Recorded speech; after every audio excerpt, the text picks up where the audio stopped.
नमस्कार दोस्तों। तो आज के हम इस टॉपिक पर बात करने वाले हैं कोशिका की। दोस्तों आज हम समझेंगे कि कोशिका क्या है। तो दोस्तों कोशिका को इंग्लिश में सेल कहते हैं। इसे बायोलॉजी में साइटो के नाम से जाना जाता है। तो दोस्तों कोशिका क्या है, पहले कोशिका समझिए। तो दोस्तों कोशिका जो है वो हमारे शरीर की सबसे छोटी इकाई है, सबसे छोटा अंग नहीं है। क्योंकि दोस्तों कोशिका के अंदर जो है, ये मान लीजिए कोशिका है, इसके अंदर माइटोकॉन्ड्रिया, सेंट्रोसोम, राइबोसोम ये सब खुद इसके अंदर पाए जाते हैं। इसीलिए कोशिका जो है हमारे शरीर की सबसे छोटा अंग नहीं है। कोशिका हमारे शरीर की सबसे छोटी इकाई है। तो दोस्तों अगर कोई पूछे कि शरीर का सबसे छोटा अंग कौन सा है, तो दोस्तों वो कोशिका में पाया जाता है राइबोसोम। तो दोस्तों जो है वो हमारे शरीर का सबसे छोटा अंग राइबोसोम है। और अगर कोई पूछे कि सबसे बड़ा अंग, कोशिका का सबसे बड़ा अंग कौन है, तो वो है न्यूक्लियस। और अगर कोई पूछे कि कोशिका की सबसे छोटा अंग, तो वो है राइबोसोम। तो दोस्तों कोशिका क्या है? कोशिका जीव जंतुओं की संरचनात्मक, क्रियात्मक तथा अनुवांशिकी इकाई है। दोस्तों इसी में न्यूक्लियस, आरएनए, डीएनए जो है कोशिका में ही पाया जाता है। तो इसीलिए इसे अनुवांशिकी इकाई भी कहते हैं। देखो हमारे शरीर का निर्माण जो हुई है वो एक कोशिकाओं से अनेक कोशिकाएं बनी हुई है। जैसे ये एक कोशिका है, इसमें दो निकले, इसमें दो निकले, इसमें दो, इसमें दो। इसी प्रकार से हमारे शरीर का निर्माण हुआ है। दोस्तों जो वो कोशिका जो है वो पुरानी कोशिकाओं से नई कोशिकाओं का निर्माण होता है। तो दोस्तों आइए हम समझते हैं कि इसकी खोज किसने किया। जीवित कोशिका और मरी हुई कोशिका की खोज किसने किया। तो दोस्तों देखिए, ये कोशिका को हिंदी में कोशिका कहते हैं, इसकी इंग्लिश सेल होती है और इसको साइटो के नाम से जाना जाता है। बायोलॉजी में कोशिका को साइटो कहते हैं। देखो कोशिका के अध्ययन को साइटोलॉजी कहते हैं। देखो दोस्तों ये साइटो, देखो कोशिका को तो बायोलॉजी में साइटो कहते हैं और अध्ययन के लिए लॉजी लगाया जाता है। जिस प्रकार से किसी चिकित्सक को लॉजिस्ट लगाया जाता है, जैसे न्यूरॉन के चिकित्सक को क्या कहते हैं, न्यूरोलॉजिस्ट। उसी प्रकार से कोशिका के अध्ययन को साइटोलॉजी कहा जाता है। इसकी खोज जो है वो रॉबर्ट हुक ने किए थे 1665 ईस्वी में। रॉबर्ट हुक जो है एक अंग्रेज वैज्ञानिक थे। इन्होंने बोतल की काग को लिया और उसे पतली परत में काटा। तो माइक्रोस्कोप के द्वारा देखा तो वो मधुमक्खी के संरचना के आकार की उसमें कई सारी कक्षाएं दिखाई। हर एक कक्षाएं का नाम इन्होंने कोशिका रखा। तो दोस्तों ये जो रॉबर्ट हुक ने जो कोशिका की खोज की थी वो मरी हुई कोशिका थी। तो जीवित कोशिका की खोज जो की है वो थी एंटोनी मान ल्यूवेनहॉक ने। इन्होंने 1674 ईस्वी में इसकी खोज किया जीवित कोशिका को। इन्होंने माइकोप्लाज्मा को देखा। सबसे पहले माइकोप्लाज्मा को इन्होंने देखा 1674 ईस्वी में। तो इन्होंने जीवित कोशिका की खोज की। हालांकि अगर कोई पूछे कि कोशिका की खोज किसने की है, तो वो रॉबर्ट हुक है। वो चाहे जीवित कोशिका की खोज किए हो, चाहे मरी हुई कोशिका की खोज की हो। और अगर कोई पूछे कि इसके सिद्धांत किसने दिया, तो स्लीडन एवं स्वान, ये इन्होंने दो वैज्ञानिक थे जो ये स्लीडन जो है इन्होंने पादपों में बताया कि पादपों की जो शरीर है वो अनेक कोशिकाओं से मिलकर बनी हुई है। इन्होंने 1838 ईस्वी में बताया। 1838 ईस्वी में इन्होंने बताया कि जो पादप कोशिका है, जो पादप की शरीर है वो अनेक कोशिकाओं से मिलकर बनी हुई है। यही इनकी सिद्धांत है। और जो स्वान थे इन्होंने प्राणी वैज्ञानिक शास्त्री थे, यानी जंतुओं के वैज्ञानिक शास्त्री थे। इन्होंने 1839 ईस्वी में बताया कि वो चाहे पादप हो, चाहे जीव हो, तो चाहे एनिमल्स हो, हर एक जीव की जो शरीर है वो अनेक कोशिकाओं से मिलकर बनी हुई है। तो दोस्तों आप समझ गए होंगे कि कोशिका की खोज कोशिका क्या है। कोशिका को अध्ययन में इंग्लिश अध्ययन, कोशिका के अध्ययन को साइटोलॉजी कहते हैं। इसकी खोज रॉबर्ट हुक ने 1665 ईस्वी में की और जीवित कोशिका की खोज एंटोनी मान ल्यूवेनहॉक ने 1674 ईस्वी में की। और सिद्धांत इसकी जो है वो स्लाइडन एवं स्वान को कहा जाता है। स्लाइडन ने पादप कोशिका में सिद्धांत दिया 1838 ईस्वी में। स्वान ने जीव जंतुओं में इसकी सिद्धांत दी 1839 ईस्वी में। तो दोस्तों अगर कोई पूछे कि कोशिका के सिद्धांत किसने दिए, तो वो स्लाइडन एवं स्वान ने, दो वैज्ञानिकों ने मिलकर दिया। पूरे विश्व में सबसे छोटी कोशिका कौन सी है और मानव में सबसे छोटी बड़ी कोशिका कौन सी है? तो दोस्तों जो पूरे विश्व में है सबसे छोटी कोशिका पूरे विश्व में माइकोप्लाज्मा है। माइकोप्लाज्मा क्या है? इसका माइकोप्लाज्मा का व्यास जो होता है वो 0.1 में होता है, यानी 0.1 माइक्रोन होता है माइकोप्लाज्मा का व्यास। माइकोप्लाज्मा जो है ये दोस्त सबसे छोटी कोशिका है पूरे विश्व में, और यह एक कोशिकीय जीव है। जैसे एक कोशिका से इसका निर्माण हुआ है। एक कोशिका कोशिका और अकोशिकीय क्या है जो होते हैं? अकोशिकीय जंतु को और एक कोशिकीय जंतु और बहुकोशिकीय जंतु। देखो अकोशिकीय जंतु उसे कहते हैं जिसमें कोशिका ही नहीं पाई जाती है, जैसे वायरस हो गए हैं, इनमें कोशिका नहीं पाया जाता है जब तक जब जैसे ही हमारे शरीर में आक्रमण करते हैं वो अपना कार्य शुरू कर देते हैं। और अब एक कोशिका क्या है? जैसे माइकोप्लाज्मा है, इसमें एक कोशिका पाई गई है, इसे एक कोशिकीय है। और बहुकोशिकीय क्या है? जैसे हम लोग और ये जानवर जीव जंतु शेर बाघ चीता ये सब अकोशिकीय जीव हैं, क्योंकि ऐसे ऐसे इनका निर्माण हुआ है।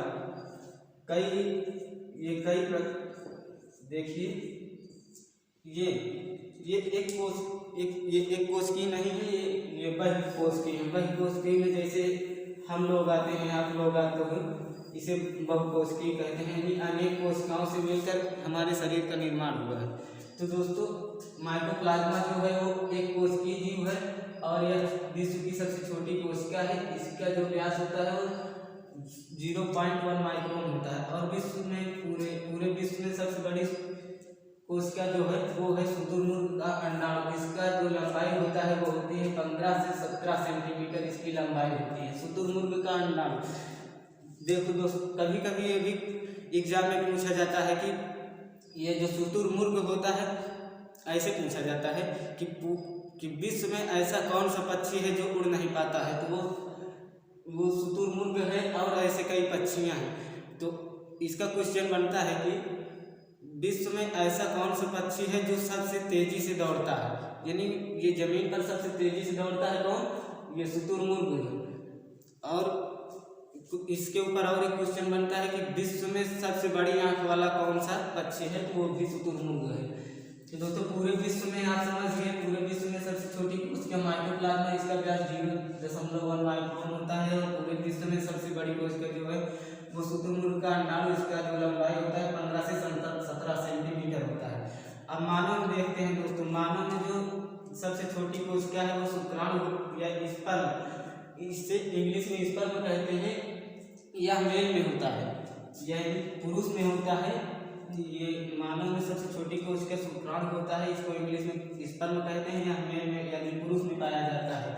इसका संरचना जो है कुछ इस आकार का होता है, ये इसकी संरचना कुछ इस आकार की होती है, ये स्पर्म की संरचना है। हम बना नहीं पाते क्योंकि हम चित्र नहीं बना पाते हैं, तो आप समझ लेना। और जो अंडाणु है यानी कि मानव में सबसे बड़ी कोशिका जो है वो है अंडाणु, इसकी संरचना जो है इस प्रकार से होती है, ये बड़ी होती है स्पर्म के अपेक्षा, स्पर्म की अपेक्षा अंडाणु की यानी शुक्राणु की अपेक्षा अंडाणु की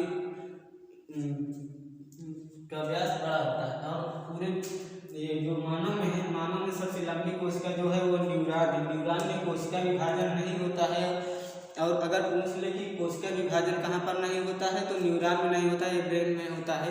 और अगर पूछ ले कि सबसे तेजी से कोशिका विभाजन कहाँ पर होती है तो वो लीवर में होता है। तो दोस्तों आप समझ गए होंगे कि पूरे विश्व में सबसे छोटी कोशिका कौन सी है और सबसे बड़ी कोशिका कौन सी है।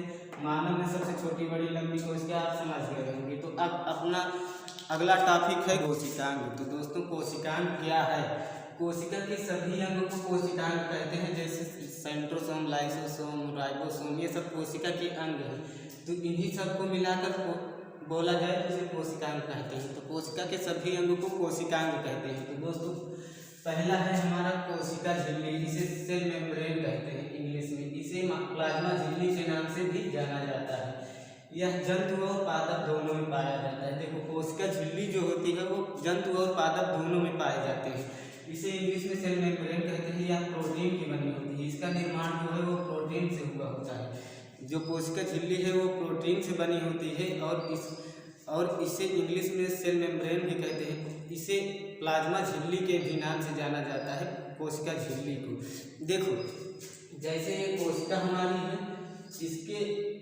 इसी को ये जो है ये प्रोटीन की बनी होती है और इसी को कोशिका झिल्ली कहते हैं। अब कोशिका झिल्ली किसे कहते हैं? कोशिका के सभी अंग जिस झिल्ली में भरे होते हैं उसे कोशिका झिल्ली कहते हैं। यानी कि इसी में आपका माइटोकॉन्ड्रिया, लाइसोसोम और राइबोसोम इसी में पाए जाएंगे, इसीलिए इसे कोशिका झिल्ली कहते हैं। कोशिका के सभी अंग इसी झिल्ली में भरे होते हैं, इसीलिए इसे कोशिका झिल्ली के नाम से जाना जाता है। इसे और प्लाज्मा झिल्ली के भी नाम से जाना जाता है, इसे सेल मेम्ब्रेन इंग्लिश में कहते हैं। अब आइए देखते हैं दूसरा हमारा है कोशिका भित्ति, इसे इंग्लिश में सेल वॉल कहते हैं। यह केवल पादप में पाया जाता है, केवल पादपों में पाया जाता है।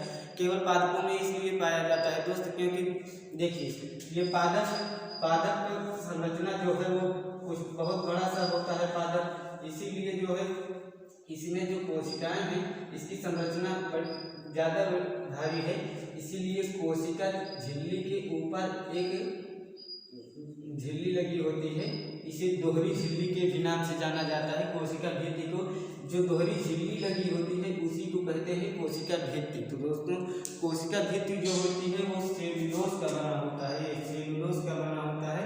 यह पौधों को सुरक्षा तथा आकार प्रदान करता है। कौन? कोशिका भित्ति। इसे इंग्लिश में सेल वॉल के नाम से जाना जाता है। तो दोस्तों ये कोशिकाएं जो है पहला है कोशिका झिल्ली, इसे इंग्लिश में सेल मेम्ब्रेन कहते हैं और इसे प्लाज्मा झिल्ली के भी नाम से जाना जाता है। यह प्रोटीन का बना होता है और यह जंतु और पादप दोनों में पाया जाता है। और कोशिका भित्ति सेल वॉल जो है इसे दोहरी झिल्ली के भी नाम से जाना जाता है। यह केवल पादपों में पाया जाता है। यह सेल्यूलोज का बना होता है, सुरक्षा और आकार देता है। यह पादपों को सुरक्षा देता है। देखो जैसे मैं अपना सुरक्षा अपने कपड़ों द्वारा कर लेते हैं, जानवरों अपने बालों द्वारा कर लेते हैं, उसी प्रकार से पादप जो है वो अपनी सुरक्षा कोशिका भित्ति द्वारा कर लेते हैं। तो दोस्तों अब अगला टॉपिक है हमारा माइटोकॉन्ड्रिया। तो माइटोकॉन्ड्रिया इसे हिंदी में सूत्रकणिका के नाम से जाना जाता है। इसका इंग्लिश माइटोकॉन्ड्रिया है और इसको हिंदी में सूत्रकणिका कहते हैं। इसकी खोज जो है आल्टमाइन ने किया था। कब किए हैं? 1890 ईस्वी में। माइटोकॉन्ड्रिया की खोज जो है आल्टमाइन ने किया है इनका और 1890 ईस्वी में किया था। जो देखो माइटोकॉन्ड्रिया क्या होता है? माइटोकॉन्ड्रिया जब हम सांस लेते हैं तो हीमोग्लोबिन उस ऑक्सीजन को लेकर कोशिका में चला जाता है और कोशिका में माइटोकॉन्ड्रिया दे देता है। वही माइटोकॉन्ड्रिया क्रेब्स चक्र चलाता है। वही क्रेब्स चक्र से 38 एटीपी का निर्माण होता है। वही 38 एटीपी हमें एक ग्लूकोज का निर्माण देता है, एक ग्लूकोज का निर्माण करता है जो हमें ऊर्जा देते हैं। इसीलिए माइटोकॉन्ड्रिया को ऊर्जा का घर भी कहा जाता है। देखिए दोस्तों क्रेब्स चक्र चलता है। देखो जब हम सांस लेते हैं ऑक्सीजन को हीमोग्लोबिन ले जाकर कोशिका में किसे दे देता है? इसे माइटोकॉन्ड्रिया दे देता है। तो ये माइटोकॉन्ड्रिया जो है क्रेब्स चक्र चलाता है और 38 एटीपी का निर्माण कर देता है। यही 38 एटीपी मिलकर एक ग्लूकोज का निर्माण करता है। इसी ग्लूकोज से हमें ऊर्जा मिलती है, इसीलिए इसे ऊर्जा का घर भी कहा जाता है। तो अगर पूछा जाए कि ऊर्जा का घर किसे कहा जाता है तो ऊर्जा का घर जो है माइटोकॉन्ड्रिया को कहा जाता है। देखो पहला है ऊर्जा का घर माइटोकॉन्ड्रिया को कहा जाता है। इसकी आंतरिक दीवार को क्रिस्टी कहते हैं। इसकी आंतरिक दीवार को क्रिस्टी कहते हैं। अब दोस्तों आपको माइटोकॉन्ड्रिया समझ में आ गया होगा। माइटोकॉन्ड्रिया इंग्लिश है और इसे हिंदी में सूत्रकणिका कहते हैं। इसकी खोज जो है आल्टमान ने सन 1890 ईस्वी में किया था। इस क्रेब्स चक्र इसी में चलता है। जब हम सांस लेते हैं तो हीमोग्लोबिन हमारी ऑक्सीजन को कोशिका में लेकर जाता है और उसे माइटोकॉन्ड्रिया दे देता है। यही माइटोकॉन्ड्रिया क्रेब्स चक्र चलाता है और 38 एटीपी का निर्माण करता है। 38 एटीपी मिलकर एक ग्लूकोज का निर्माण करता है। यही ग्लूकोज हमें ऊर्जा दे देता है, इसीलिए इसे ऊर्जा का घर भी कहते हैं। और इसकी आंतरिक दीवार जो है वो क्रिस्टी है। आंतरिक दीवार को इसकी क्रिस्टी कहते हैं। गाल्गी बॉडी, इसे इंग्लिश में गाल्गी बॉडी कहते हैं। इसकी हिंदी जो है गाल्गी कार होती है। इसकी खोज जो है कैमिलो गाल्गी ने 1898 ईस्वी में किए थे। इसका कार्य होता है ऊर्जा परिवहन करना और हार्मोन्स का निर्माण भी यही करता है। विभिन्न प्रकार के हार्मोन्स का निर्माण गाल्गी बॉडी करता है। देखो हम इधर लिख दे रहे हैं जो हो गया है। अगला हमारा क्या था? माइटोकॉन्ड्रिया। माइटोकॉन्ड्रिया को एम से दर्शा दे रहे हैं और गाल्गी बॉडी जो है उसे जी से दर्शा दे रहे हैं। ये अभी आपको आगे समझाने में मदद करेगा। तो दोस्तों देखिए, गाल्गी देखो माइटोकॉन्ड्रिया क्या करता था,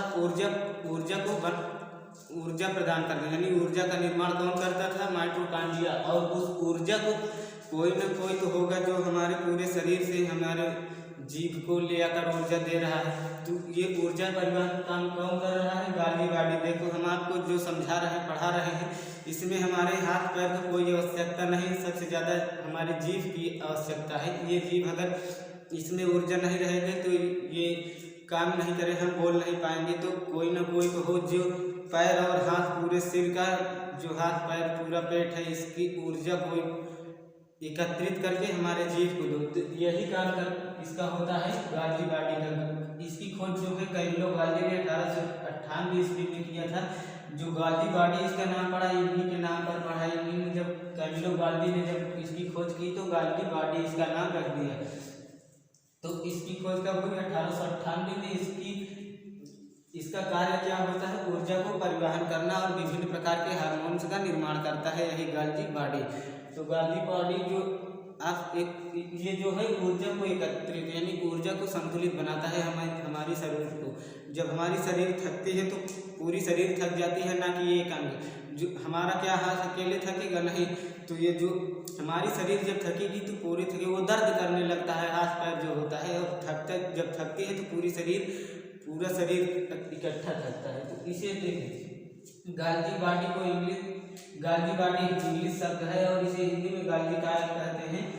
इसकी खोज जो है कैमिलो गाल्गी ने 1898 ईस्वी में किया था। इसका कार्य जो है ऊर्जा को परिवहन करना या और विभिन्न प्रकार के हार्मोन्स का निर्माण करना, यही हमारे शरीर को संतुलित बनाए रखता है ऊर्जा से। पांचवा टॉपिक है राजधानी, जिसे हिंदी में वोक्यूल्स कहा जाता है। दोस्तों इसकी हिंदी राजधानी होती है और इसे इंग्लिश में वोक्यूल के नाम से जाना जाता है। इसका कार्य क्या होता है, इसका कार्य होता है जल एकत्रित करना। हमारे शरीर जो है इसमें 65% पानी जल भरा हुआ है, जल एकत्रित है। और वह जल कहाँ एकत्रित है, कोशिका की राजधानी में, यानी वोक्यूल्स में। तो दोस्तों आप कहेंगे कि हमारे शरीर में 65% पानी कैसे है। मान लो मैं अगर 50 किलोग्राम का हूँ तो हमारे शरीर में जो है क्या 32.5 किलोग्राम जल एकत्रित है। हाँ तो दोस्तों वो एकत्रित है, वो पेट में नहीं है, बल्कि हमारी कोशिकाओं की जो राजधानी यानी वोक्यूल्स है उसमें 65% पानी एकत्रित होता है। इसका कार्य क्या होता है, जल को एकत्रित करना। जल हमारे शरीर में 65% पाया जाता है, तो 65% जल को एकत्रित कौन करता है, यही राजधानी। अब हमारा 6वां टॉपिक क्या है, सेंट्रोसोम, जिसे हिंदी में तारककाय के नाम से जाना जाता है। इसकी खोज देखो, सेंट्रोसोम की खोज, इसका काम क्या होता है, सेंट्रोसोम है क्या। सेंट्रोसोम जो है वो हमारे शरीर की कोशिका विभाजन करता है, यानी कि जब हमारी कोशिकाएं मर जाती हैं तो यही सेंट्रोसोम के द्वारा हमारी कोशिकाएं जो घाव हो जाता है वो इसी सेंट्रोसोम उसे भर देता है, यानी ठीक कर देता है। तो देखिए इसका काम इसको हिंदी में इंग्लिश में सेंट्रोसोम कहते हैं और इसकी हिंदी तारककाय होती है। इसकी खोज बोबरी नामक वैज्ञानिक ने 1888 ईस्वी में किया और इसका कार्य होता है कोशिका विभाजन। कोशिका विभाजन जो है वो न्यूरॉन में नहीं होता है, क्योंकि उसमें सेंट्रोसोम पाया ही नहीं जाता है, इसीलिए न्यूरॉन में जो है कोशिका विभाजन नहीं होता है। और कोशिका विभाजन सबसे तेजी से जो है वो लीवर में होता है। अगर कोशिका विभाजन बहुत अत्यधिक तेजी से होने लगेगा तब जो है कैंसर का रूप यानी ट्यूमर का रूप ले लेगा। देखो जैसे हमारी कोशिकाएं 10 कोशिकाएं मरी, अगर 10 की जगह 20 बन गई, 25 बन गई तब तो ठीक है। अगर 100, 200, 1000 कोशिकाएं बनने लगी तब कैंसर हो जाता है। तो आप कहेंगे कि न्यूरॉन में जो है कैंसर ही नहीं होता है, न्यूरॉन में जो है कोशिका विभाजन नहीं होती थी, कैसे कैंसर हो जाता है। तो देखिए कैसे हो जाता है। जो हमारा न्यूरॉन जो है यानी न्यूरॉन जो है ब्रेन में पाया जाता है, तो ब्रेन ट्यूमर कैसे हो जाता है अभी देखिए। ये ब्रेन जो है इसी ब्रेन में जो है 90% न्यूरॉन पाया जाता है, 90% न्यूरॉन पाया जाता है और 10% जो है ग्लियल सेल पाया जाता है, 10% ग्लियल सेल पाया जाता है। यही देखो न्यूरॉन जो है ब्रेन में जो न्यूरॉन है वो 90% पाया जाता है, लेकिन वो कोशिका विभाजन नहीं करता है। लेकिन जो 10% ग्लियल सेल पाया जाता है, यही ग्लियल सेल इतना तेजी से कोशिका विभाजन करने लगता है कि वो ब्रेन ट्यूमर हो जाता है, और ब्रेन ट्यूमर जिसे हो जाता है उसकी मृत्यु निश्चित हो जाती है, उसे बचा नहीं पाते हैं। और देखो, न्यूरॉन के डॉक्टर को न्यूरोलॉजिस्ट कहा जाता है, यानी कि देखो, जैसे चिकित्सा को बायोलॉजी में लॉजिस्ट के नाम से जाना जाता है, तो न्यूरॉन की चिकित्सा को न्यूरोलॉजिस्ट कहा जाता है। देखो, जो ब्रेन में ट्यूमर होता है वो 10% ग्लियल सेल के कारण होता है। ब्रेन, देखो, अब पूछा जाए कि जो कैंसर होता है उसका कारण कौन होता है, तो यही सेंट्रोसोम उसका कारण होता है। कैंसर का कारण सेंट्रोसोम होता है। और यही जो, अगर कोई पूछे कि ब्रेन ट्यूमर जो है, ब्रेन ट्यूमर का कारण कौन होता है, तो 10% ग्लियल सेल। क्यों होता है? क्योंकि इसमें सेंट्रोसोम पाया जाता है, इसलिए यह बहुत तेजी से कोशिका विभाजन करने लगता है, जिससे कि कोई ब्रेन ट्यूमर हो जाता है। तो देखिए, यहाँ पर हम राजधानी यानी वैक्यूल्स हो गया, तो वैक्यूल्स को V से प्रदर्शित कर दे रहे हैं और सेंट्रोसोम को C से इसलिए प्रदर्शित कर दे रहे हैं ताकि अभी आपको समझाने में आसान पड़े और आप समझ जाएं। तो आप राजधानी समझ गए। राजधानी जो है 65% जल को एकत्रित करता है, और सेंट्रोसोम तारककाय जो है, इसकी खोज बोबरी नामक वैज्ञानिक ने 1888 ईस्वी में किया। इसका कार्य होता है कोशिका विभाजन।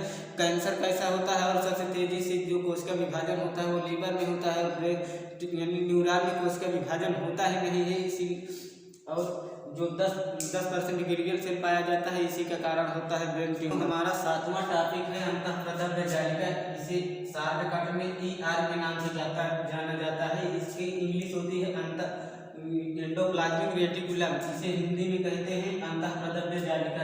इसे शॉर्ट में ER के नाम से जाना जाता है। इसकी खोज जो है AR पोर्टर में सन 1945 ईस्वी में किया था।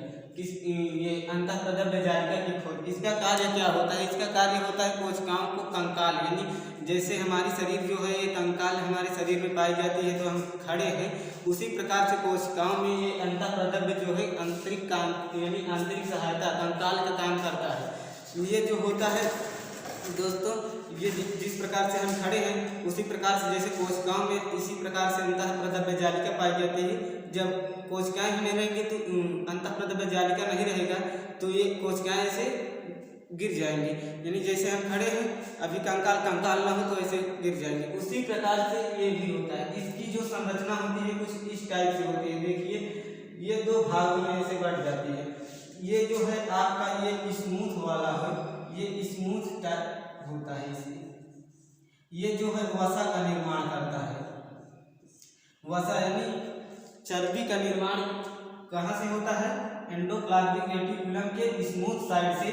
और इधर कुछ इस प्रकार के पाए जाते हैं कण टाइप के, जिसके कारण ये रफ हो जाता है, जिसके कारण ये रफ साइड हो जाता है। अब देखो, ये जो है ये वाला साइड, ये तो रफ वाला साइड है, लेकिन ये जो बीच में कण पाया गया है जिसके कारण ये खुरदुरा हुआ है, रफ हुआ है, वो होता है यानी कि राइबोसोम। यही जो है प्रोटीन का निर्माण करता है। राइबोसोम जो है प्रोटीन का निर्माण करता है। बहुत से लोग कहते हैं कि वो जो है अंतःप्रदव्य जालिका प्रोटीन का निर्माण करते हैं। अंतःप्रदव्य जालिका के रफ साइड से जो है प्रोटीन का निर्माण होता है, लेकिन वो रफ करता नहीं, करता जो है वो राइबोसोम है। अभी राइबोसोम को मैं 8वें टॉपिक में डीपली से पढ़ेंगे, एकदम डिटेल्स में। तो जो है अंतःप्रदव्य जालिका को इंग्लिश में एंडोप्लाज्मिक रेटिकुलम कहते हैं। इसे शॉर्टकट में ER के नाम से जाना जाता है। इसकी खोज जो है KR पोर्टर ने सन 1945 ईस्वी में किया। इसका कार्य होता है कोशिकाओं को कंकाल के रूप में और आंतरिक सहायता का काम करता है। इसकी संरचना कुछ इस टाइप से होती है। जो स्मूथ साइड होता है उस साइड से जो है वसा का निर्माण होता है, रफ साइड से राइबोसोम जो होता है वो प्रोटीन का निर्माण करता है। ये हमारा 7वां टॉपिक था एंडोप्लाज्मिक रेटिकुलम ER। इसे हिंदी और इंग्लिश में दोनों में इसे राइबोसोम ही कहते हैं। इसकी खोज जो है बैलाडे ने की थी 1955 ईस्वी में। इसका कार्य जो होता है प्रोटीन का निर्माण करना, इसीलिए इसे प्रोटीन की फैक्ट्री भी कहा जाता है राइबोसोम को। राइबोसोम का कार्य होता है प्रोटीन का निर्माण करना, इसीलिए इसे प्रोटीन की फैक्ट्री भी कहते हैं। देखो अब कोशिका जो है वो दो प्रकार की होती है, प्रोकैरियोटिक और यूकैरियोटिक। प्रोकैरियोटिक क्या होती है, जो जिस जीवों को हम माइक्रोस्कोप द्वारा देखते हैं उसे हम प्रोकैरियोटिक कहते हैं। जैसे हो गया स्पर्म और अंडाणु, और हो गया जो माइकोप्लाज्मा, वायरस, ये जो जीवाणु है छोटे छोटे, इन्हें हम प्रोकैरियोटिक के द्वारा माइक्रोस्कोप द्वारा देखते हैं, यही है प्रोकैरियोटिक। और यूकैरियोटिक क्या होता है, जो बहुत सी कोशिकाएं, अनेक कोशिकाओं से मिलकर बना होता है। बड़े बड़े जीव जैसे हम हो गए, और घोड़ा, गधा, खच्चर, ये सब गाय, भैंस जो है ये सब यूकैरियोटिक में आते हैं। तो जो प्रोकैरियोटिक होता है उसमें 70S का राइबोसोम पाया जाता है, और जो यूकैरियोटिक होता है उसमें 80S का राइबोसोम पाया जाता है। ये S जो है सेडिमेंटेशन काफिशिएंट का को दर्शाता है। ये सेडिमेंटेशन काफिशिएंट क्या है, जब हम देखो इस 70S को और 80S को जब हम लिए तो पानी में डाले, जो पहले गिर गया वो भारी है, यानी कि 80S पहले पानी में डूब गया, इसीलिए इसे 80S भारी माना गया और 70S जो है छोटा माना गया। वैसे भी आप देख सकते हैं 1, 2, 3 में भी 70 छोटा है और 80 बड़ा है। इस जो S है ये सेडिमेंटेशन काफिशिएंट को दर्शाता है। तो आप समझ गए कि राइबोसोम को हिंदी में भी राइबोसोम कहते हैं और इंग्लिश में भी राइबोसोम कहते हैं। इसकी खोज जो है पैलाडे ने सन 1955 ईस्वी में की है। इसका कार्य जो होता है प्रोटीन का निर्माण बनाना, इसीलिए इसे प्रोटीन की फैक्ट्री भी कहा जाता है। अगर क्वेश्चन आपसे पूछा जाए कि प्रोटीन की फैक्ट्री किसे कहा जाता है, तो वो राइबोसोम को कहा जाता है। और यह जो कोशिका है प्रोकैरियोटिक और यूकैरियोटिक में बटा है। प्रोकैरियोटिक में 70S का राइबोसोम पाया जाता है और यूकैरियोटिक में 80S का राइबोसोम पाया जाता है। S जो है आपका सेडिमेंटेशन कोएफिशिएंट दर्शाता है। तो दोस्तों आपको राइबोसोम समझ में आ गया। केंद्रक क्या है, न्यूक्लियस जो है उसकी खोज जो है वो रॉबर्ट ब्राउन ने किया है। न्यूक्लियस की खोज जो है रॉबर्ट ब्राउन ने किया है। रॉबर्ट ब्राउन ने, देखो इसकी खोज जो है वो रॉबर्ट ब्राउन ने किए हैं। और कोशिका का ब्रेन भी या कंट्रोलर इसी को कहा जाता है। इसमें 80% जो है प्रोटीन पाई जाती है, और जो 10% है उसमें DNA, और जो 10% है उसमें अन्य तत्व पाए जाते हैं। इसी न्यूक्लियस में गुणसूत्र पाए जाते हैं। गुणसूत्र क्या होते हैं अभी मैं इसको डिटेल्स में बात करने वाले हैं। देखो न्यूक्लियस जो है वो बहुत बड़ा टॉपिक है, इसलिए न्यूक्लियस में जो है वो अर्धसूत्री विभाजन, समसूत्री विभाजन, असूत्री विभाजन, वो सब उसको मैं आपको अर्धसूत्री विभाजन के एक अलग से टॉपिक बना दूंगा। और इसमें DNA RNA को क्रोमोसोम में पाए जाते हैं, तो DNA और RNA का भी अलग टॉपिक बना दूंगा।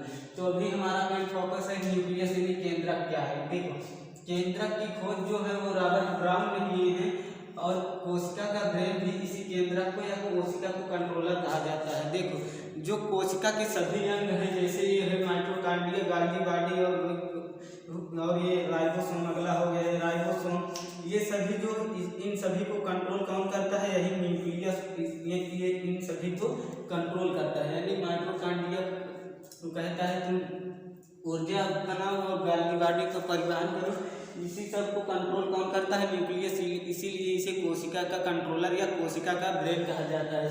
इसी न्यूक्लियस में जो है 80% प्रोटीन पाई जाती है और 10% DNA पाया जाता है, और 10% में अन्य सभी तत्व रहते हैं, जिसमें गुणसूत्र है। देखो गुणसूत्र को अभी मैं इसी 10वें टॉपिक में बात करने वाला हूँ। तो आप समझ गए कि न्यूक्लियस क्या है। न्यूक्लियस की खोज रॉबर्ट ब्राउन ने की है, और कोशिका का ब्रेन या कंट्रोलर भी इसी न्यूक्लियस को कहा जाता है। न्यूक्लियस में 80% प्रोटीन पाई जाती है, 10% DNA पाया जाता है, और 10% में अन्य तत्व सभी पाए जाते हैं। यानी 12वां नंबर है गुणसूत्र, जिसे इंग्लिश में क्रोमोसोम के नाम से जाना जाता है। ये क्रोमोसोम कहाँ पाया जाता है दोस्तों, तो जो क्रोमोसोम होता है ये न्यूक्लियस में पाया जाता है। देखो कोशिका इतनी छोटी खुद ही होती है कि उसको माइक्रोस्कोप के द्वारा देखना पड़ता है। जब उस कोशिका को जूम करते हैं तो न्यूक्लियस उसमें दिखाई देता है। जब न्यूक्लियस को फाड़ते हैं तब इसी प्रकार से 46 गुणसूत्र यानी 23 जोड़ी गुणसूत्र मिलते हैं, और 46 संख्या में 46 और जोड़े में 23 जोड़े। क्यों इसे जोड़े में दर्शाया जाता है? क्योंकि हमारा देखो जो आँख, कान, नाक, जबड़ा और जो लीवर, किडनी यानी हाथ पैर जो है ये सब भी जोड़े में है, इसीलिए गुणसूत्र को जोड़े में दर्शाया जाता है। यानी 23 जोड़े गुणसूत्र पाए जाते हैं, जोड़े में 23 और संख्या में जो है वो 46 पाए जाते हैं। गुणसूत्र जो है वो संख्या में 46 पाए जाते हैं। तो दोस्तों देखो अभी मैं आपको बता रहा हूँ, देखो ये जो गुणसूत्र है, देखो गुणसूत्र जो है वो न्यूक्लियस में पाए जाते हैं। और न्यूक्लियस कहाँ पाया जाता है? तो न्यूक्लियस कोशिका में पाया जाता है, कोशिका में न्यूक्लियस पाया जाता है और न्यूक्लियस में गुणसूत्र पाए जाते हैं। जो गुणसूत्र है इसी में डीएनए, आरएनए, जीन वीन सब इसी में ये है। देखो तो ये जो हमारी देखो ये जो हमारा ये गुणसूत्र है इसमें इसी प्रकार से कुछ इसमें होता है जिसे डीएनए कहते हैं। देखिए ये इसको जब इस गुणसूत्र को खींचा गया यानी जब इसको तनाव दिया गया तो इसमें कुछ इस प्रकार के निकले जिसे डीएनए कहते हैं। यही है डीएनए।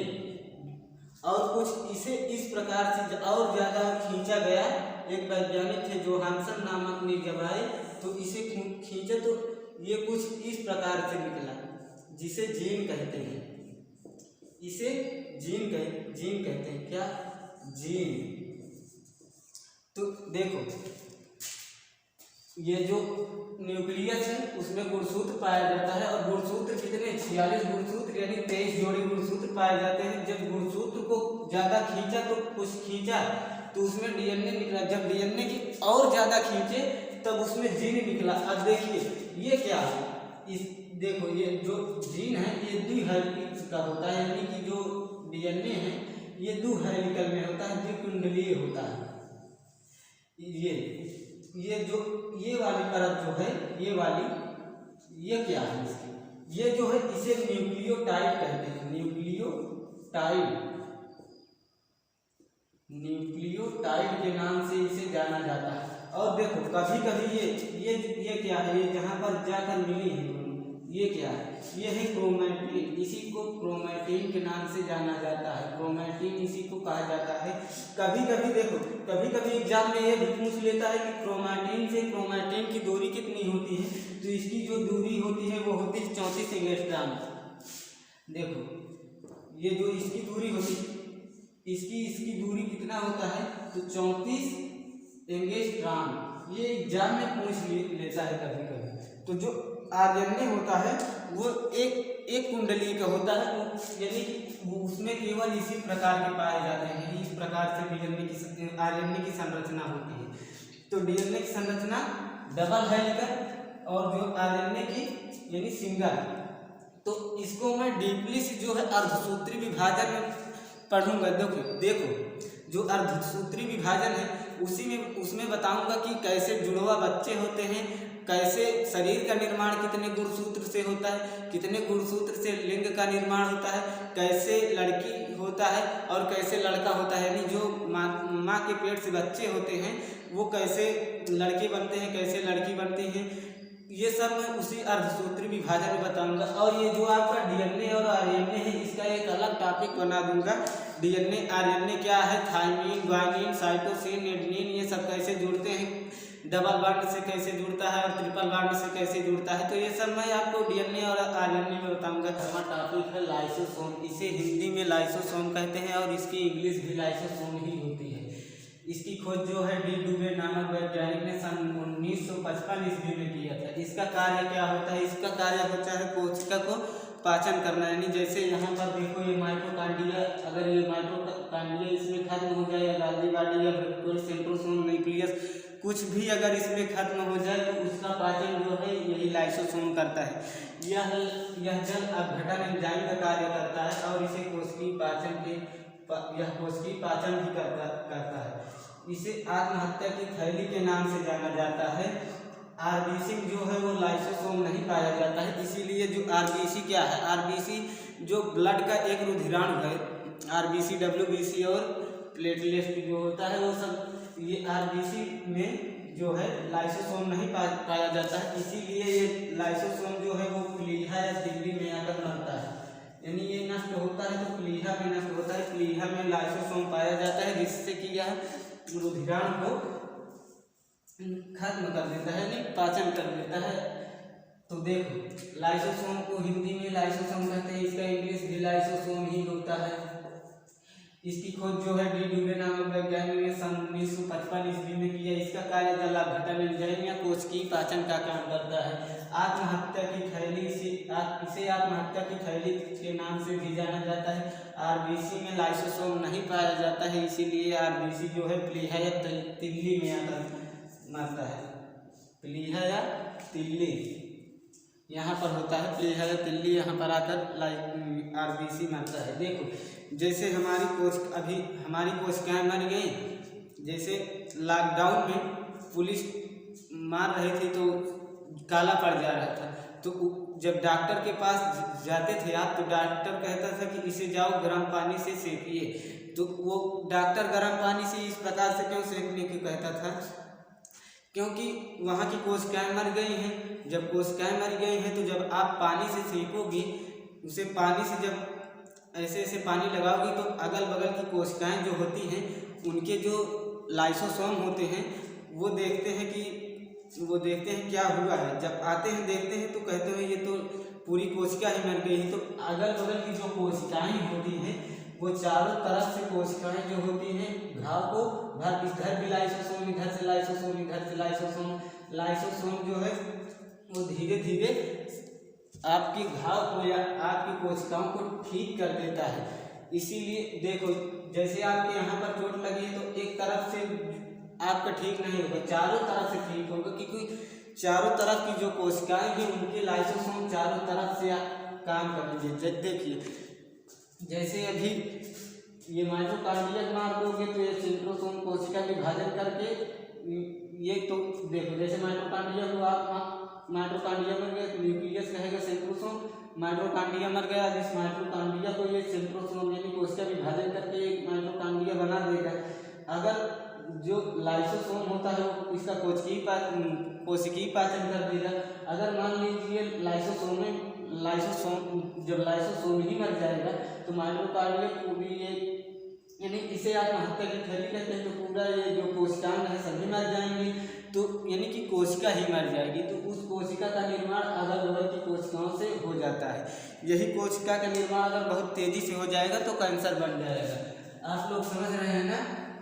तो ये इसकी जो खोज किए हैं लाइसोसोम की डी ड्यूबे नामक वैज्ञानिक ने सन 1955 ईस्वी में की है। इसका कार्य जो है जलाघटन एंजाइम करता है, इसे कोशिकीय पाचन का काम भी करता है। इसे आत्महत्या की थैली के भी नाम से जाना जाता है। आरबीसी में लाइसोसोम नहीं होता है, इसीलिए लाइसोसोम जो है प्लीहा या तिल्ली में आकर मरता है। अब अगला टॉपिक है हमारा जीव द्रव्य, तो प्रोटोप्लाज्म के नाम से जाना जाता है। देखो जीव द्रव्य को इंग्लिश में प्रोटोप्लाज्म कहते हैं। इसकी खोज जो है डुजार्विन नामक वैज्ञानिक ने सन 1835 ईस्वी में किया, लेकिन इन्होंने खोज तो दी है लेकिन नामकरण नहीं कर पाए। तो इसका नामकरण जो है 2 साल बाद यानी कि पुरकेंजे नामक वैज्ञानिक ने 1837 ईस्वी में कर दी है। देखो इसमें जो है 80% जल पाया जाता है। जब जल देखो 80% जल पाया जाता है। जब 1% इस जीव द्रव्य में जब 1% जल की कमी आती है तो प्यास लगती है, और अगर 9, 10, 11% की कमी आ जाती है तब आदमी की मृत्यु हो जाती है। इसे जीवन की भौतिक इकाई है। देखो जीवन की भौतिक इकाई इसलिए इसे कहा जाता है क्योंकि इसमें जीव द्रव्य पाया जाता है। देखो अगला टॉपिक हमारा था लाइसोसोम, ये है जीव द्रव्य यानी कि प्रोटोप्लाज्म। देखो इसी प्रकार से जीव द्रव्य पाए जाते हैं।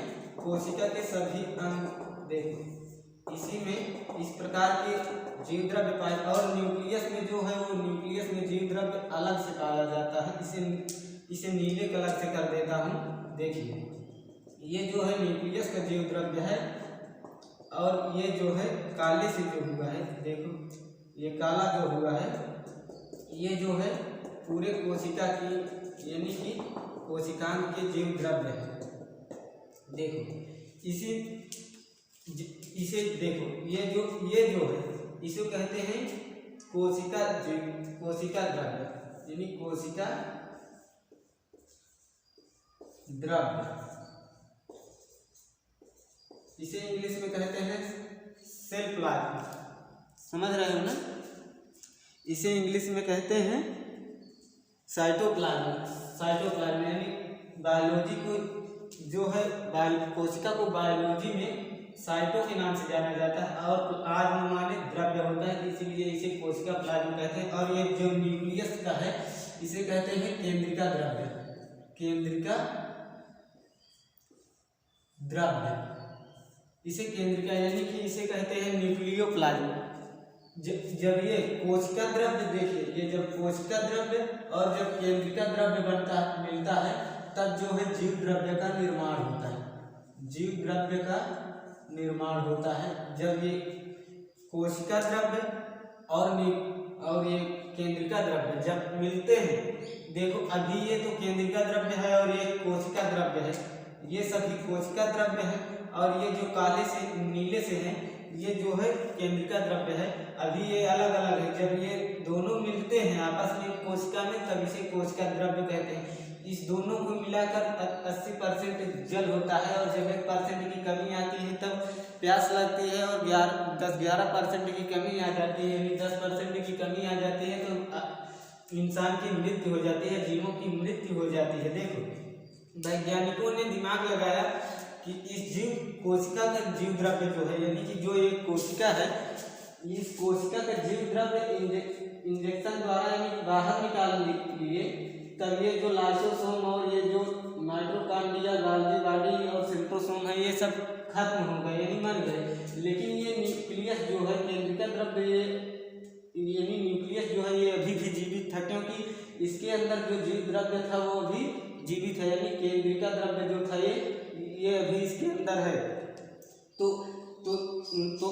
वैज्ञानिकों ने अगली कोशिकाओं में से इस जीव द्रव्य को निकाल लिए। जब जीव द्रव्य को बाहर निकाल लिए तब ये न्यूक्लियस मर गया और ये जो माइटोकॉन्ड्रिया, सेंट्रोसोम, गाल्गी बॉडी ये सभी जीवित थे।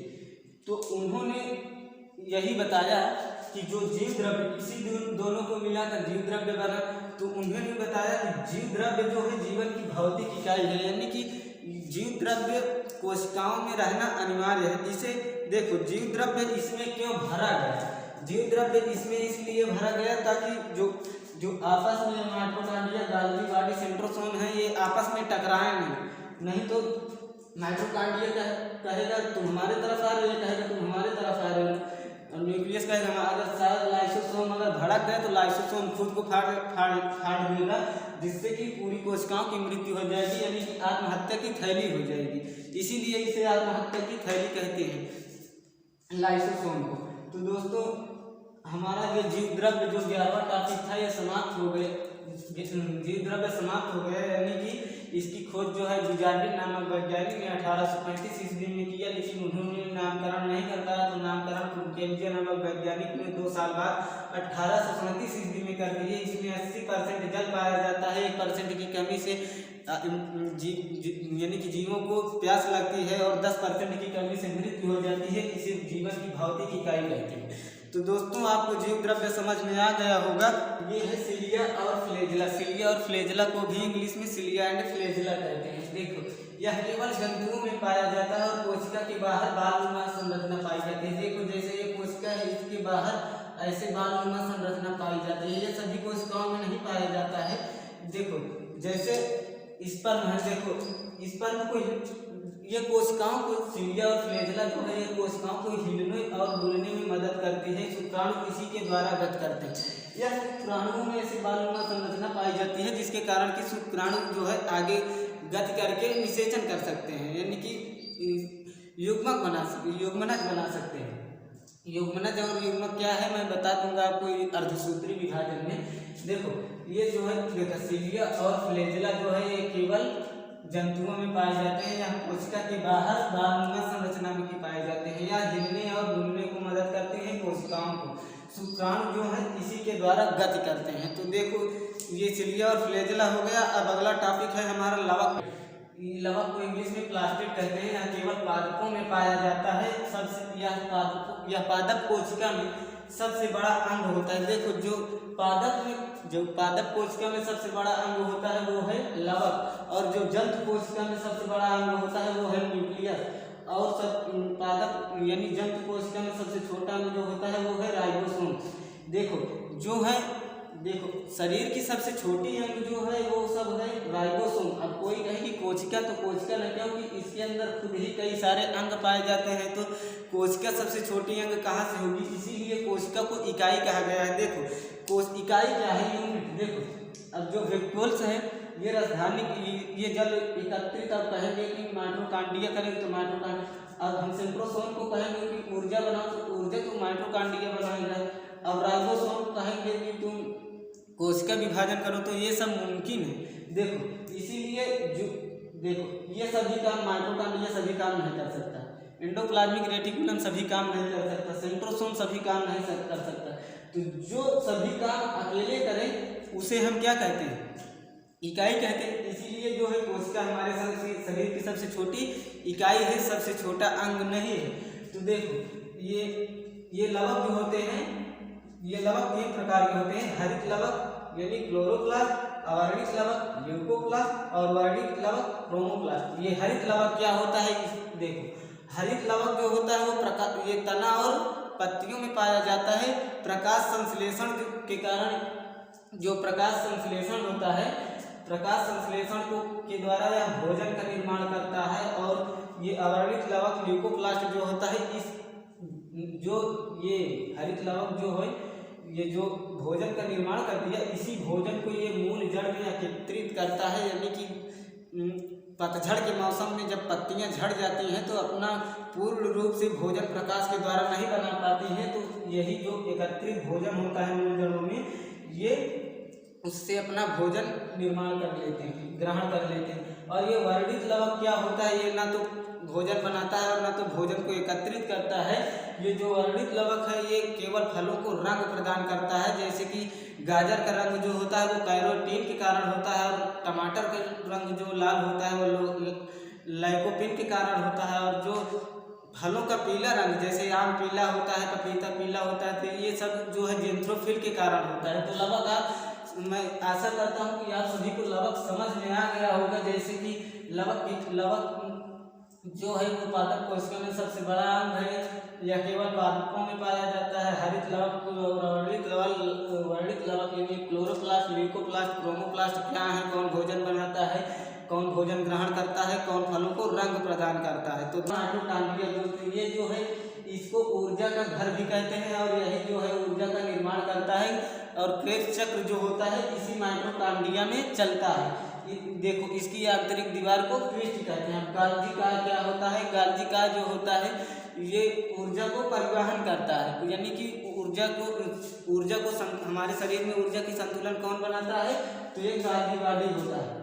अब सेंट्रोसोम क्या होता है, तो जो सेंट्रोसोम होता है, ये सेंट्रोसोम कोशिका को विभाजन करता है। जैसे हमारी कोशिकाएं मर जाती हैं तो हमारी घाव को कौन भरता है, यही सेंट्रोसोम। अब राइबोसोम क्या होता है, ये जो राइबोसोम होता है ये प्रोटीन का निर्माण करता है, इसीलिए इसे प्रोटीन की फैक्ट्री कहा जाता है।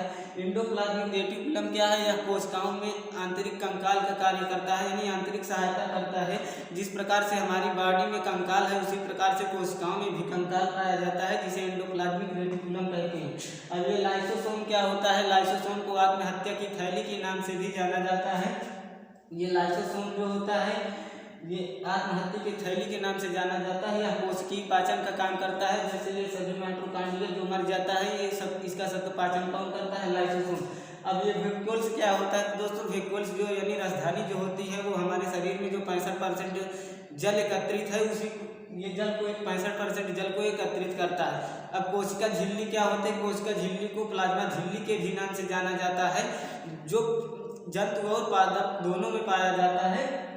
यह प्रोटीन का बने होता है, कौन, कोशिका झिल्ली। और जो कोशिका भित्ति होती है वो सेल्यूलोज का बना होता है, वह केवल पादपों में पाया जाता है, जो कि पादपों को वो सुरक्षा और आकार प्रदान करता है। अब देखो पूरे विश्व में सबसे छोटी कोशिका जो है माइकोप्लाज्मा है। माइकोप्लाज्मा क्या होती है, माइकोप्लाज्मा जो होती है वो एक कोशिकीय जीव है, जिसकी खोज एंटोनी वान लीeuwenhoek ने किया था। अब देखो कोशिका की खोज किसने किया, तो रॉबर्ट हुक ने किया था। 1665 ईस्वी में उन्होंने मरी हुई कोशिका की खोज की, और जब जो जीवित कोशिका की खोज की उन्होंने एंटोनी वान लीeuwenhoek ने 1674 ईस्वी में किया। उन्होंने माइकोप्लाज्मा को सर्वप्रथम देखा, इसीलिए उन्हें जीवाणु का जनक भी कहा जाता है। और जो है पूरे विश्व में सबसे छोटी कोशिका माइकोप्लाज्मा है और सबसे बड़ी कोशिका जो है वो शुतुरमुर्ग का अंडाणु है। अब मानव में देखते हैं, मानव में जो सबसे छोटी कोशिका होती है वो मेल का स्पर्म यानी कि शुक्राणु होता है, और जो मानव में सबसे बड़ी कोशिका होती है वो फीमेल का अंडाणु होता है यानी कि ओवम। और जो मानव में सबसे लंबी कोशिका होती है वो न्यूरॉन यानी कि ब्रेन में जो होता है वो कोशिका विभाजन नहीं होता, क्योंकि उसमें सेंट्रोसोम नहीं पाया जाता है। फिर भी कैसे ब्रेन ट्यूमर हो जाता है, यानी फिर भी ब्रेन में कैसे कैंसर हो जाता है। तो जो कैंसर होता है उसमें 90 पर जो ब्रेन होता है उसमें 90% जो है न्यूरॉन पाया जाता है और 10% जो है उसमें ग्लियल सेल पाया जाता है। इसी ग्लियल सेल के कारण ब्रेन ट्यूमर हो गई। ग्लियल सेल में सेंट्रोसोम पाया जाता है, जिसके कारण बहुत तेजी से कोशिका विभाजन होने लगता है और वो कोशिका विभाजन जो है कैंसर का निर्माण कर देती है। अब हम देखते हैं, अब हमारा टॉपिक है जंतु कोशिका और पादप कोशिका में अंतर। तो हम इसे मिनट दे रहा हूँ। तो जंतु और पादप कोशिका में क्या होता है अभी हम देखते हैं, और कौन सा अंग ऐसा है कि दोनों में पाया जाता है, ये मैं अभी प्रोकैरियोटिक यूकैरियोटिक में अंतर भी बता देंगे। प्रोकैरियोटिक उसे कहते हैं जिसमें न्यूक्लियस विभाजन है, जिसका कोशिका पूर्ण रूप से विकसित नहीं होती है, और यूकैरियोटिक उसे कहते हैं जिसकी कोशिकाएं पूर्ण रूप से विकसित होती है। प्रोकैरियोटिक जो होता है वो बहुत जल्दी रिप्रोडक्शन करता है, और जो यूकैरियोटिक होता है उसे टाइम लग जाता है। जैसे हम हमारे से संतान उत्पन्न होने के लिए 9 महीना या 9 महीना 10 दिन लगता है। अब देखो ये कैसे 9 महीना और 9 महीना 10 दिन लग, बहुत से लोग का कहना है कि जो कभी कभी लोग कहते हैं कि ये जो 9 महीने में यदि लड़का होता है, तो मैं आपको पूरी जो ये सब कंफ्यूजन हुए सभी को बता दूंगा कि जो लड़के होते हैं वो केवल 9 महीने में होते हैं, और जो लड़कियां होती हैं यानी बेटी जो होती हैं वो 9 महीना 10 दिन में होते हैं, क्योंकि उनके अंदर एक स्ट्रांग पाया जाता है। लीवर दोनों में पाया जाता है, लड़की लड़का हाथ पैर दोनों में पाया जाता है, दिमाग कान नाक सब दोनों में पाया जाता है। लेकिन जो यूट्रस होता है गर्भाशय वो केवल लड़कियों में पाया जाता है, इसीलिए उसे 10 दिन एक्स्ट्रा टाइम लग जाता है बनने के लिए। तो ये सब हम आपको अर्धसूत्री विभाजन में बता देंगे। तो ये सब कंफ्यूजन जो है कि 9 महीने में लड़के होते हैं, तो ये सब कंफ्यूजन आप सभी का हटा देंगे। पूरी जो ये माइटोकॉन्ड्रिया है, ये centrosome ribosome endoplasmic reticulum lysosome reticulus nucleus, ये सभी कोशिका झिल्ली कोशिका भित्ति आप सभी समझ गए होंगे। तो अब आते हैं हम जंतु कोशिका और पादप कोशिका में अंतर समझ। जंतु कोशिका और पादप कोशिका में अंतर, यानी दोस्त जंतु कोशिका में क्या होता है और क्या पादप कोशिका में होता है, यही अंतर हम देखेंगे। तो देखो जंतु कोशिका का जो आकार है वो छोटा होता है, और पादप कोशिका का जो आकार है वो बहुत बड़ा होता है। दोस्तों देखो जंतु कोशिका में जो होता है, जंतु कोशिका की आकार वो गोलाकार होता है, और जो पादप कोशिका का आकार होता है वो चौकोर होता है, यानी कि कुछ इस टाइप से इसका आकार होता है, और जंतु कोशिका का इस प्रकार से इसका आकार होता है। तो दोस्तों ये जो जंतु कोशिका में जो राजधानी होती है ये छोटी होती है बहुत, क्योंकि हमारा सबका शरीर जो जंतु की शरीर है, जो जंतु कोशिका है वो बहुत छोटा होता है, तो उसका राजधानी भी छोटी होगी। और जो पेड़ पौधे हैं उनका आकार जो बड़ा होता है, इसीलिए उसमें राजधानी जो है बहुत बड़ी होती है। और सिलिया और फ्लैजेला, देखो जंतु में स्पर्म तो केवल जंतु में पाए जाएंगे। देखो जंतु को हिलने डुलने में मदद रहती है, हिलने डुलने के लिए जंतु को जरूरत रहती है, इसीलिए जो ये सिलिया और फ्लैजेला है ये केवल जंतु में पाया जाता है। और जो पादप कोशिका है उसमें कोशिका भित्ति पाई जाती है, क्योंकि ये दोहरी झिल्ली होती है, ये आकार और सुरक्षा प्रदान करती है पादपों को। और जो जंतु कोशिका है उसमें लाइसोसोम पाया जाता है, और इनमें जो है वो लावा प्लास्टिड पाया जाता है, पादपों में प्लास्टिड पाया जाता है। तो दोस्तों देखो जो जंतु कोशिका का जो आकार है वो छोटा होता है, और पादप कोशिका का आकार बड़ा होता है। जंतु कोशिका की जो कोशिका है वो गोलाकार होती है, और जो पादप कोशिका का आकार है वो कोशिका का आकार है वो चौकोर होता है। और इसमें राजधानी छोटी होती है। किसमें? जंतुओं में जो राजधानी होती है वो बहुत छोटी होती है और पादपों में जो राजधानी होती है वो बहुत बड़ी होती है। और जंतुओं में सिलिया और फ्लैजेला पाया जाता है और जंतुओं में कोशिका भित्ति पाई जाती है। जंतुओं में लाइसोसोम पाया जाता है और पादपों में लावा यानी प्लास्टिड पाया जाता है। देखो अब क्या ऐसा कौन सा अंग है जो पादप और जंतु दोनों में पाया जाता है, तो अब अभी हम उसको भी इसी में निष्कर्ष करते हैं। तो दोस्तों हमारा जो है देखो कौन सा अंग है जो जंतु कोशिका और पादप कोशिका दोनों में पाया जाता है। तो दोस्तों कोशिका झिल्ली जो होती है वो दोनों में पाया जाता है, क्योंकि कोशिका झिल्ली जो होती है कोशिका के सभी अंग उसी झिल्ली में ही रहते हैं। तो पादप के भी कई अंग हैं, पादप कोशिका के भी कई अंग हैं और जंतु कोशिका के भी कई अंग हैं, तो वो सब कोशिका झिल्ली में ही रहेंगे। जो माइटोकॉन्ड्रिया भी दोनों में पाया जाता है, क्योंकि ऊर्जा यानी कि जो श्वास लेते हैं ऊर्जा दोनों को चाहिए, पादप को और जंतु को दोनों को चाहिए, इसीलिए पादप और जंतु में माइटोकॉन्ड्रिया भी पाया जाता है। राइबोसोम यानी कि जो प्रोटीन का निर्माण करता है, प्रोटीन की जरूरत दोनों की है, पादप को भी और जंतु को भी, इसीलिए जो है राइबोसोम भी दोनों में पाया जाता है। एंडोप्लाज्मिक रेटिकुलम जो होता है वो राइबोसोम में ही पाया जाता है, तो पादप और कोशिका दोनों में ही होगा। और अगला है हमारा केंद्रक यानी न्यूक्लियस, जिसमें गुणसूत्र वगैरह पाए जाते हैं, आरएनए डीएनए, वो पादप में और जंतु में भी दोनों में पाए जाते हैं। और हमारा जो है सेंट्रोसोम वो भी दोनों में पाया जाता है। लेकिन दोस्तों सेंट्रोसोम में एक विषय का ज़्यादा ध्यान रखना, सेंट्रोसोम जो होता है वो जंतु जो होते हैं यानी कि जो जंतु हैं एनिमल्स हैं उनमें सेंट्रोसोम यानी कि चाहे वो छोटा है हो जीव चाहे बड़ा हो, उसमें जो कोशिका विभाजन होगा वो केवल सेंट्रोसोम के ही द्वारा होगा। और जो पादपों में सेंट्रोसोम होता है वो केवल छोटे जो पादप होते हैं उसमें जो है बड़े पौधों में यानी कि जो छोटे पौधे होते हैं उसमें सेंट्रोसोम के द्वारा कोशिका विभाजन होता है। और बड़ी कोशिकाओं में यानी बड़ी पौधों में जो कोशिका विभाजन होता है वो सेल प्लेट के द्वारा होता है। समझ गए आप लोग? देखो माइटोकॉन्ड्रिया दोनों में पाया जाता है, न्यूक्लियस दोनों में पाया जाता है, कोशिका झिल्ली दोनों में पाया जाता है, राइबोसोम दोनों में पाया जाता है, और जो गाल्जी बॉडी यानी ऊर्जा का परिवहन जो करता है वो दोनों में पाया जाता है। अगर आपसे पूछा जाए कि सेंट्रोसोम किस में पाया जाता है, पादप या जंतु, तो सेंट्रोसोम जो है वो दोनों में पाया जाता है। कोशिका विभाजन सबसे यानी देखो बड़े पौधों में कोशिका विभाजन जो है वो सेल प्लेट द्वारा होता है, और छोटे कोशिका में जो कोशिका विभाजन होता है वो सेंट्रोसोम के द्वारा होता है। तो दोस्तों अब हम जानते हैं कि यूकैरियोटिक और प्रोकैरियोटिक क्या है।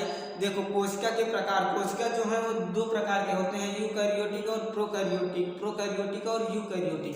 प्रोकैरियोटिक में जो आते हैं जिन कोशिकाओं को हम सूक्ष्मदर्शी का प्रयोग करते हैं उसे हम प्रोकैरियोटिक कहते हैं, यानी कि जो बहुत छोटे होते हैं, जो जिन्हें हम अपनी नंगी आंखों से नहीं देख सकते हैं उन्हें प्रोकैरियोटिक कहती हैं। और जो यूकैरियोटिक होते हैं उन्हें हम अपनी नंगी आंखों से देख सकते हैं, जैसे हम लोग और आप लोग हो। और जो घोड़ा गधा खच्चर गाय भैंस घोड़ा ये सब जो है ये सब जीव जंतु बड़े बड़े जो जीव हैं ये सब यूकैरियोटिक हैं। तो देखो प्रोकैरियोटिक और यूकैरियोटिक में मैं आपको अंतर बता दे रहा हूँ। प्रोकैरियोटिक का आकार बहुत ही छोटा होता है और यूकैरियोटिक का आकार बहुत बड़ा होता है। प्रोकैरियोटिक में न्यूक्लियस अविकसित रहता है और यूकैरियोटिक में जो न्यूक्लियस होता है यानी केंद्रक वो सुविकसित होता है, यानी कि वो पूर्ण रूप से विकसित होता है। और जो प्रोकैरियोटिक होते हैं उनमें हिस्टोन प्रोटीन नहीं पाया जाता है, और जो यूकैरियोटिक होते हैं उसमें हिस्टोन प्रोटीन पाया जाता है। तो दोस्तों आप जो है पूरी कोशिका एक ही टॉपिक यानी एक ही वीडियो में पूरी कोशिका आप पढ़ लिए। माइटोकॉन्ड्रिया क्या है, गाल्जी बॉडी क्या है, सेंट्रोसोम क्या है, एंडोप्लाज्मिक रेटिकुलम क्या है, और राइबोसोम क्या है, लाइसोसोम क्या है, न्यूक्लियस क्या है, ये सब आप सिलिया और फ्लैजेला सहित पढ़ लिए। अब पादप और कोशिका में भी अंतर आप समझ गए। अब प्रोकैरियोटिक और यूकैरियोटिक में भी अंतर समझ गए। प्रोकैरियोटिक उसे कहते हैं जिसे हम नंगी आंखों से नहीं देख सकते हैं, और यूकैरियोटिक इसे कहते हैं जिसे हम नंगी आंखों से देख सकते हैं। तो दोस्तों आई होप कि पूरी कोशिका आपको समझ में आ गई होगी। अगर अभी तक आप हमारे चैनल को सब्सक्राइब नहीं किए हैं तो कृपया सब्सक्राइब कर लें, ताकि हम जब भी अपना वीडियो डालें तब आपके पास नोटिफिकेशन तुरंत ही पहुंच जाए, जिससे कि हमारा वीडियो सबसे पहले आप देख सकें। जब हम कभी भी टॉपिक लेकर आएंगे तो इसी प्रकार के लेके आएंगे, आपको कम समय में अत्यधिक जानकारी देकर जाएंगे। अब अगला टॉपिक हमारा जो होगा वो है अर्धसूत्री विभाजन, यानी डीएनए आरएनए का भी अलग टॉपिक बना देंगे। अर्धसूत्रीय विभाजन में क्या आपको जो देखो, अभी सेल डिवीजन इसमें बाकी है, कोशिका विभाजन बाकी है। कोशिका विभाजन जो है ये तो सेंट्रोसोम जो था ये कोशिका विभाजन करता था, यानी दूसरी कोशिका का निर्माण। अब कोशिका यानी सेल डिवीजन कोशिका विभाजन जो होता है वो 3 प्रकार का होता है। तो वो होता है एक यानी कि समसूत्री विभाजन और असूत्री विभाजन और अर्धसूत्री विभाजन। तो अर्धसूत्री विभाजन में आपको हम बताएंगे कि जुड़वा बच्चे कैसे होते हैं, सेरोगेट मदर क्या होते हैं, यानी कि टेस्ट ट्यूब बेबी क्या होते हैं, जुड़वा बच्चे कैसे होते हैं, उनके गुणसूत्र, कितने गुणसूत्र से शरीर का निर्माण होता है और कितने गुणसूत्र से जो है लिंग का निर्माण होता है, और ये सब निष्कर्ष हम उस टॉपिक में कर लेंगे। तो हमारे वीडियो अच्छा लगा हो तो कृपया इसे लाइक, शेयर और सब्सक्राइब जरूर कर लें, ताकि जब हम वीडियो अपलोड करें तो आपके पास तुरंत नोटिफिकेशन पहुंचे और आप इसी प्रकार के सभी वीडियो देख सके और अच्छी जानकारी ले सके। तो आप अगर इसकी स्क्रीनशॉट नहीं लिए हो पादप कोशिका और जंतु कोशिका को, तो स्क्रीनशॉट ले लें।